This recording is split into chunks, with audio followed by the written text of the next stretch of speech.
Hey guys, welcome back to Critical Flick. Today we're going to talk about the newest comedy that everybody's raving about, The Disaster Artist. So The Disaster Artist was directed by and stars James Franco, and basically what it's about the behind the scenes making of one of the worst movies of all time, The Room. And one of the cool things about it isn't just a movie about the making of this horrible movie. It kind of gives you an inside look in the background and the mind of Tommy Wiseau. So if you've never seen The Room, just to sum it up, it's just a super awful movie. Like, it's so one of those, it's the epitome of a movie that is so bad that it's fantastic. It is arguably, in my opinion, one of the most entertaining movies I've ever seen. And just the pure, just terribleness of it is incredible. The acting is so bad, the writing is so bad, the lighting, the filming of it, everything about it is so awful that it's just so great. And a little backstory on The Room is that Tommy Wiseau wrote, produced, starred, and directed in this movie. So he just did it all. And the greatest thing is that no one knows pretty much anything about him. He's like an enigma, and that's what makes it so interesting is how did he manage to make this movie? And it's so terrible, and apparently it cost over $6 million. There's just such a interesting thing about this film. It captivates people. So basically, The Disaster Artist is a movie rendition of a book written by Greg Sestero, who plays Mark in The Room. And it's kind of cool because apparently a lot of it that's in the book's really true, even though it just seems so ridiculous. And you're watching this movie, and Tommy Wiseau just seems like he is on a different planet. And he even says multiple times that he wants to make his own little planet. And he definitely is just completely out there. He's just such a strange individual that you just can't help but be like fascinated by him. And I thought that was one of the best things about the movie The Disaster Artist is that James Franco, who plays Tommy Wiseau in the movie, does such a good job of just showing that eccentric, weird nature about him and how like kind of things he does have no rhyme or reason.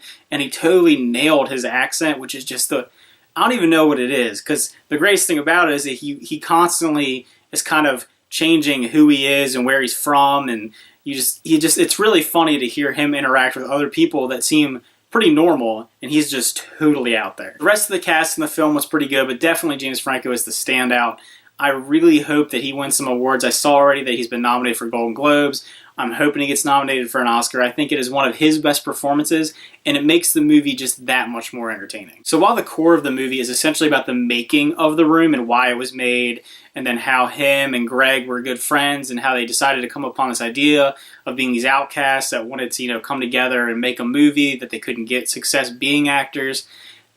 At the end of the day, it is really kind of a story about their friendship. I mean, it is in the framework of this movie, the creating of this movie, but you do get a lot of really heartfelt things, and it really kind of does take its time and not be a complete comedy that's just like, oh, look how bad this movie is and how terrible it was. It kind of like, it makes you feel for these characters, and it's a really interesting story about how people interact and how people are in real life, and I thought that was really good. I thought that added the movie, just instead of just being some kind of comedy, it had a little bit of a drama to it, and I thought that's made the performances in the film that much more interesting to watch. So overall, if you're like a really big fan of The Room, like I am, like you think it's just so amazingly terrible, I think you'll really love this movie. I think if you enjoyed The Room, and as much as you can really enjoy The Room, you will think this is great. It'll just add a little bit more. There's a lot of like things that I feel like if you didn't see The Room, you're not going to get some of the jokes. I feel like the movie without The Room, it's a standalone movie. You don't need to see The Room to get it. But seeing The Room makes it that much funnier because they talk about things you're like, yeah, why did he do that in that movie? Or why is this in the movie? And he kind of has this like warped reality of why it needs to be shot this way, and why things need to be done this way. And I think it adds a little extra something, so you should definitely check out The Room before you see The Disaster Artist. Now, I just wanted to show something real quick, because I bought The Room like a couple months ago on Amazon, because I was like, I need to see this. I actually saw other reviewers talking about it, and I heard about this movie being made, and I had to check it out.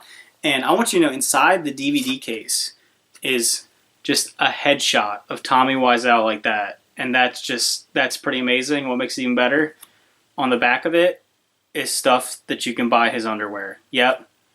He sells underwear. Because the thing about it is, what you learn about him, not so much in The Disaster Artist, but if you've actually read a little bit more about him, because I was just, this movie seems crazy, so I had to read about it.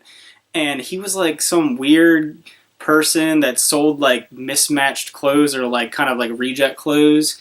And that's kind of how people think he got some of his money. There's a lot of other speculations on how he got his money, and you never do learn and no one does really know. But it's just, I tell you what, he is an interesting individual, and it makes the movie that much more interesting. So overall, if I were going to rate The Disaster Artist, I'm going to give it an 8.5 out of 10. I think it is an exceptional movie. I think it has a lot of heart at its core, and it has a lot of comedy that works really well, and it pairs so well with The Room, if you've seen The Room, that I just think the performances, they nailed it. I think the tone of the movie was really good. I thought that it didn't really get too serious. It got serious at times, but not too serious. It didn't get too ridiculous. And I think it was really a really good movie. And I have to say, it's probably in my top 5 of the year. And I honestly cannot wait to see it again. I saw it's performing really well for being only in a couple theaters that it is now. And yeah, overall, I think you should definitely check it out, and if you like The Room, you will definitely like Disaster Artist. Alright guys, thanks for watching. Remember to like and subscribe. And what did you think about Disaster Artist if you saw it? And did you like The Room? Do you like The Room as much as I like it? Is it just so entertaining? It's just so bad that you can't look away, and it's just, oh man.